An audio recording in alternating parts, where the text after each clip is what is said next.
Today we're talking about the sixth great Hermetic principle, the principle of cause and effect. Enter a world of enchantment, of enlightenment, Meg's magical mansion. Come, whoever you are, to Meg's Magical Mansion, a virtual guest house for spiritual wayfarers, a place where the ordinary becomes magical, where wisdom is yours for the asking, and where your higher nature is just a wish away. Thanks for joining us here today. And of course, we're here with my fluffy assistant, Miss Alice Poopers, and the scrumptious Miss Parfait. Charmed. And today we're bringing you part 6 in our series on the 7 Hermetic Principles. And these 7 ancient principles are the basis for many occult and new thought teachings.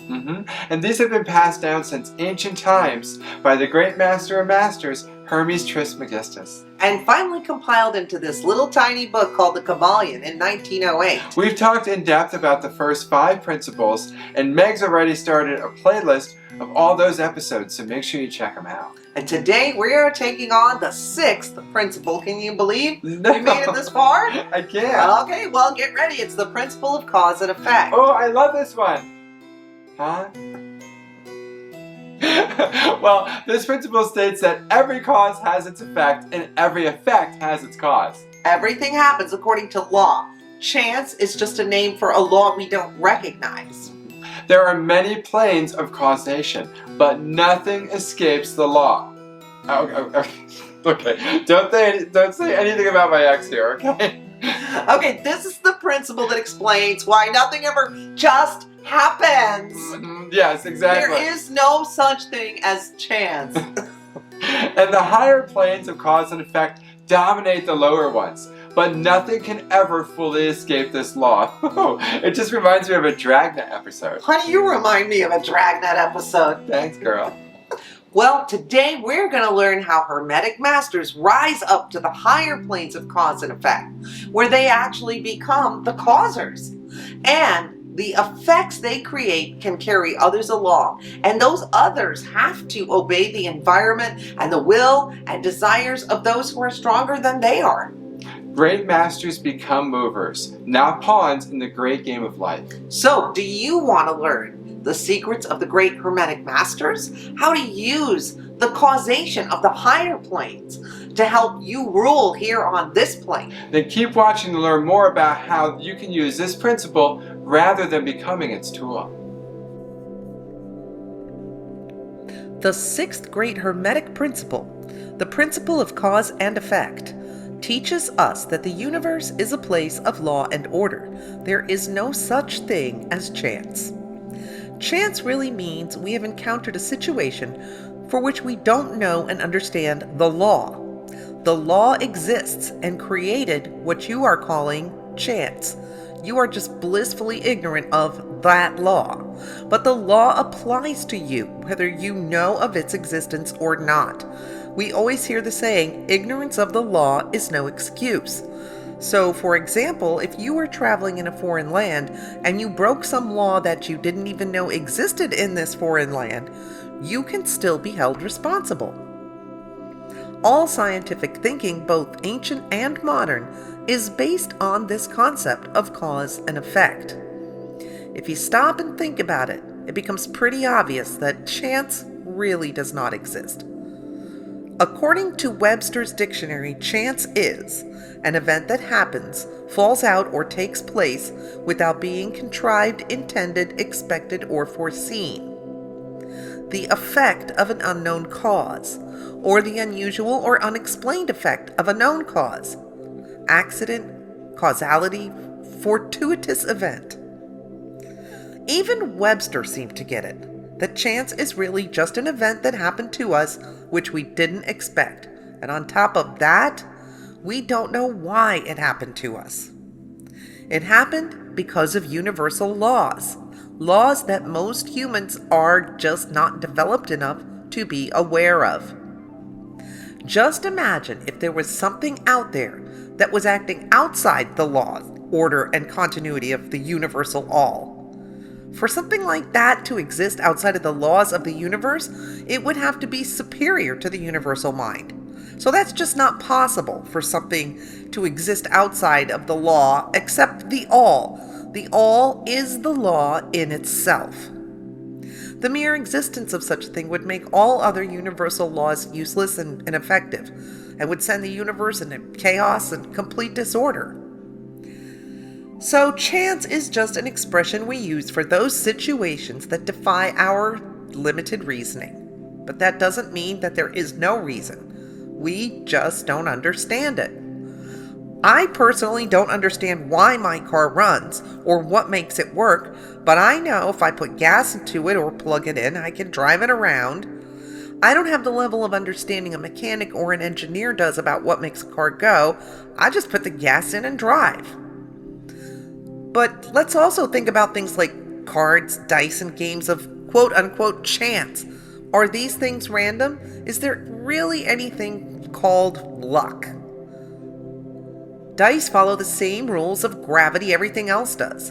And what makes the effect of the chance numbers that appear when we toss the dice? The law of gravity, the amount of tension and muscle in the hand throwing, the surface we are tossing onto, the weight of the dice. All of these are causes, and the final effect is the number the die lands on. It's not random. Those dice are law-abiding citizens of the universe. The same laws that bind them bind all the universes. The chain of causes may extend back farther than we can comprehend, but the effects we feel are the current reality that we have to deal with. The law of averages and everything we think of as probability all fall under the law of cause and effect. To quote the Kabbalion, there is a cause and a be-cause to every event.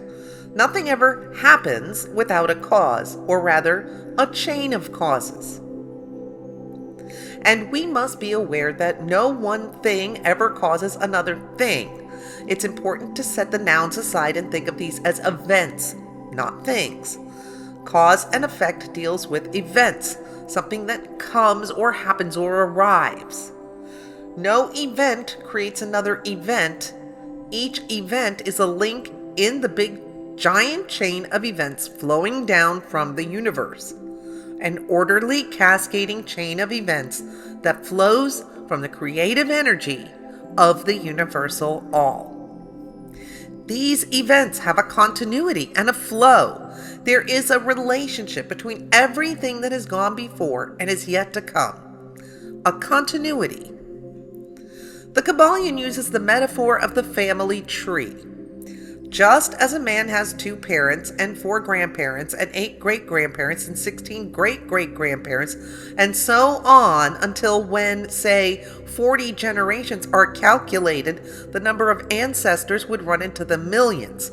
So it is with the number of causes behind even the most trifling event or phenomena. The tiniest, most seemingly insignificant thing may have some critical impact on further events way on down the road. But let's talk about the elephant in the room. I know we gotta get there. What about free will? Well, the principle of polarity taught us that all truths are but half-truths, remember? So we can both be free and bound by necessity at the same time. Think of it this way, you're free to drive where you like as long as you obey the rules of the road. Hermetic law says, the further the creation is from the center, the more it is bound. The nearer the center it reaches, the nearer free it is. Most people aren't exercising all that much freedom anyway. Caught up with the social norms and trends of their society, also caught up in the vast array of feelings and emotions available for them to experience. It's like picking ice cream at the ice cream store. The average person you meet around town isn't seeking enlightenment or mastery. And these people are usually very, very sure that they have complete free will and they can do whatever they want. But look at how masterfully advertising campaigns and social media influencers can get people to wear certain clothes, use certain products, listen to certain music. Most of us are just carried along like a leaf on the current obedient to the environment around us, carefully following the influence of others that we see as more beautiful or intelligent. People become a slave to their own inner emotions, moods, and desires, subject to the will of those stronger than they are. There is no resistance. There's no free will being exercised here. It's very easy to become a simple pawn in the game, while a master who knows the rules of the game can rise above the material plane. Masters are in touch with their higher nature, control their own moods, characters, qualities, and polarities. They take control of the environment around them and become movers in the game, not pawns. Causers, rather than those who feel the effects. Masters are still bound by the law, but operating from that higher plane. And by operating from that higher plane, they can master their circumstances here on the lower plane. They form a conscious part of the law, rather than just following it blindly. So, while masters serve on the higher planes, they rule on the material plane. But the law of the universe is in operation on all planes, both higher and lower. Everything is governed by universal law. The infinite number of laws are manifestations of the great universal law of the all. And you don't have to be a pawn in the game and just blindly follow along. Come on, we can use law to overcome laws. The higher will always triumph over the lower will. By continuing to seek higher planes, we finally seek understanding and refuge within the law itself. And there we find true freedom. By becoming one with the law, you are free of the law. Well, that's our look at the principle of cause and effect. I guess the universe just keeps her own kind of law and order. And understanding how this principle applies can help us be the cause of the many good effects that we would like to see happen right here in the 3D. Because we know our fabulous viewers only use their Hermetic superpowers for good, of course. Absolutely, because we all know how karma works, don't we? And we don't want to be on the bad side of that. So, make sure you join us next time for our final episode in our 7-part series on the Hermetic laws as we take a look at the principle of gender. Ooh, wow, I can't wait for that one. That's going to be fun. And remember, in the words of Buddha, 1,000 candles can be lit from a single candle, and the life of the candle will not be shortened. Happiness never decreases by being shared. Thank you for sharing your time and attention with us here today at Meg's Magical Mansion. Until next time. Toodles.